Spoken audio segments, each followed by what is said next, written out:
Let's see here.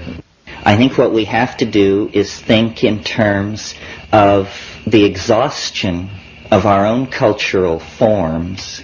I mean, that's what we're living through, is a global dying created by the exhaustion of our cultural forms and the vitality of the cultural forms that we see in these so-called primitive, I call them pre-literate, people. As Nicole pointed out, they have nothing.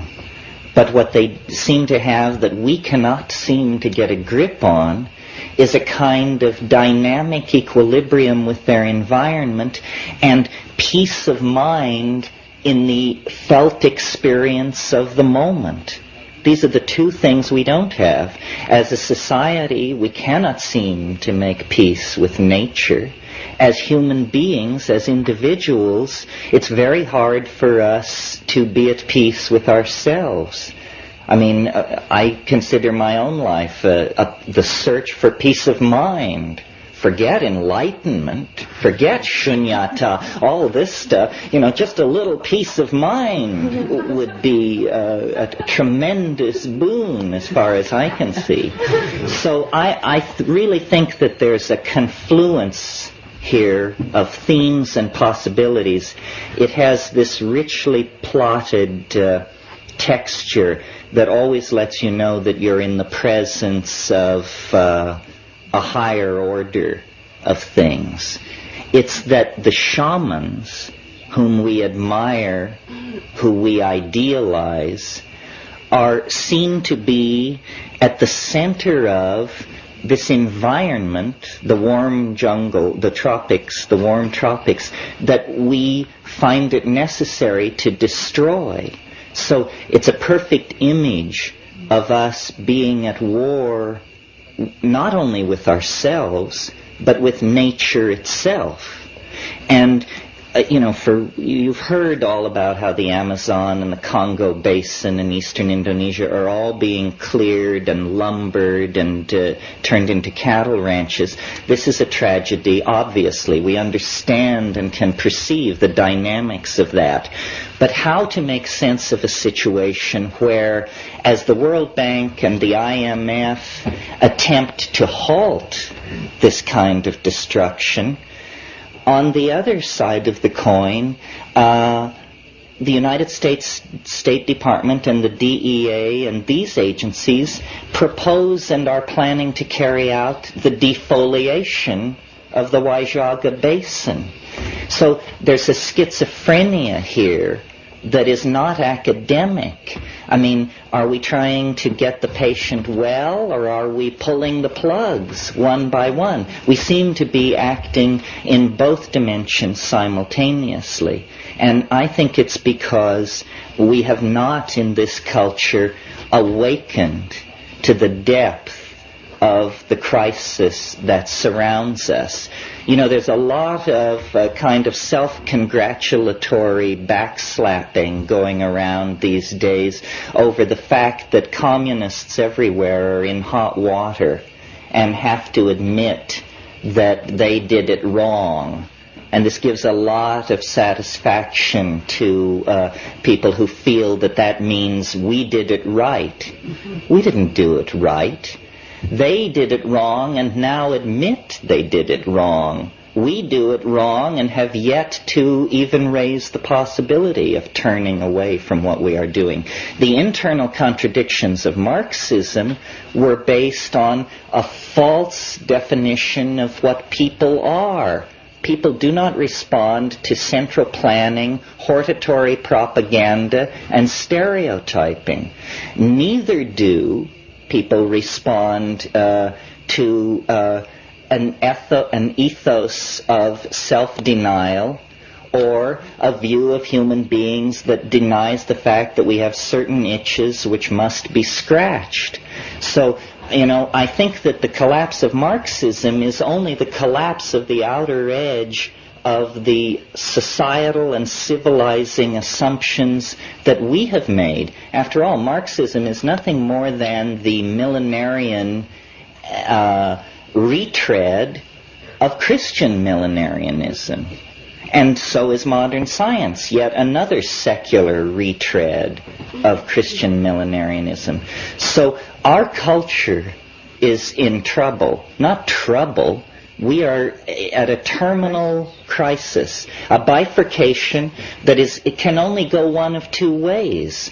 Horror beyond your wildest imagination, or breakthrough to dignity, decency, community, and caring beyond your wildest imagination. Now, where do you look for models? Where do you go? The answer is so obvious. You go to nature. Nature has been playing this game for 3 billion years on this planet. We have been playing the game, we, the apostles of Christian scientism, for about 2,000 years. Nature has an economy, an elegance, a style that if we could but emulate it, we could rise out of the rubble that we are making of the planet. You know, it was the geographer Carl Sauer who said, man found the planet a climaxed primeval forest. He, and notice the gender here, he will leave the planet a weedy lot. A weedy lot. Well, now this is a metaphor where you change climaxed rainforest for weeds, but it's also true. By clearing land, we promote the kind of plant evolution that stresses very rapid seed production and annular cycles of growth. In other words, weeds.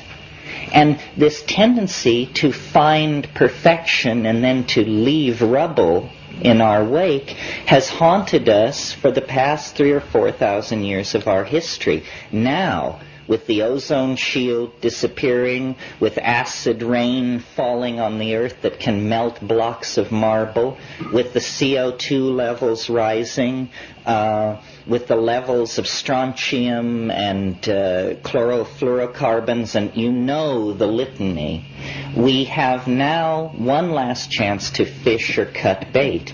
And the place where nature has provided the models for how to respond to this situation is the climaxed rainforest. Only the climaxed tropical rainforest has the kind of complexity of signal transfer, movement of nutritional materials, movement of electromagnetic radiation that we find in the modern city. It is a cliche of modernity that the city is a jungle. The problem is it isn't jungle enough. And I think it's the task of the new shamans to take the metaphor of the jungle, which is a metaphor of tremendous wealth, tremendous variety, a tremendous outpouring of form and of energy and of potential fulfillment of various bifurcation patterns of flow, to take that and enrich our own lives with it. And the way this is done is by empowering the presence of experience. The main thing that you get with these so-called primitive, pre-literate people, and with people like Nicole, who have spent time in this situation, is they are in the moment. They know how to have fun. They know how to work. They know how to live. And the reason they understand this is because they are focused within the confines of the felt presence of experience. They do not live by abstraction. And abstraction is the knife poised at our hearts. We are so much the victims of abstraction that with the earth in flames, we can barely rouse ourselves to wander across the room and look at the thermostat. That's the level of disimpassioning that abstraction has laid upon us. Well, hopefully this weekend there will be passion. There will be an effort wherever there is abstraction to drag it down into the felt presence of the moment. I think basically what we are